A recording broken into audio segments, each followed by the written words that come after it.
Dakong tabang matud pa sa Police Regional Office 11 ug CIDG 11 ang gipagula nga 10 million pesos nga reward money batok kang Kingdom of Jesus Christ founder Pastor Apollo Quiboloy. Atong sano ng detalye ini sa live report ni Kent Abrigana. Kent?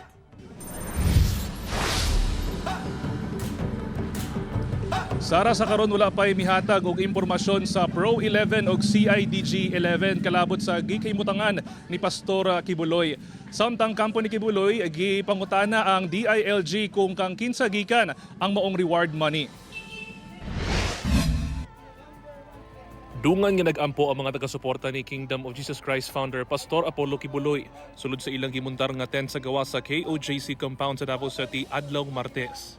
Kini umang gianunsyo ni DILG Secretary Benjamin Abalos Jr. ang 10 million pesos nga reward money sa makahatag og impormasyon kalabot sa gikhimutangan ni Pastor Quiboloy.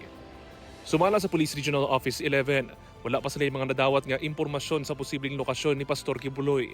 Hinoon, dakong tabang matud pa ang maong reward money aron mapaspasan ang pagdakop sa pastor ug sa mga kaubanan niini.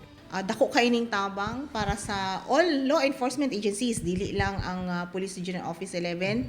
And then so far, as of today, wala pa man nun may na-receive na any tips. Pero rest assured, kung kinsa magaling itong makahatag information, confidential lang ilang mga identities.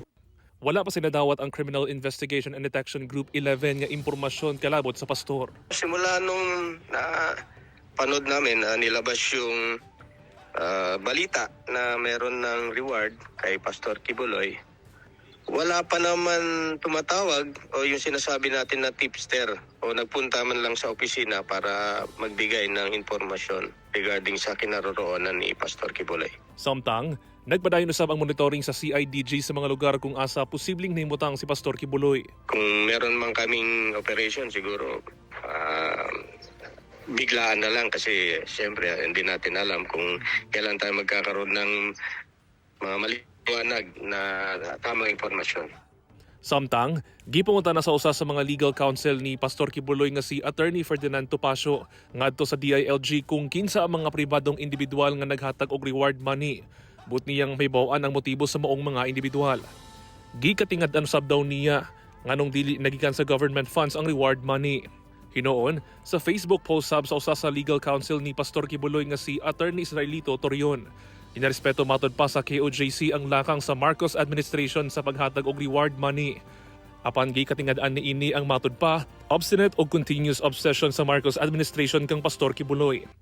Ginapalayo matod pa sa administrasyon ang atensyon sa publiko sa mga problema nga ginakatubang sa nasod.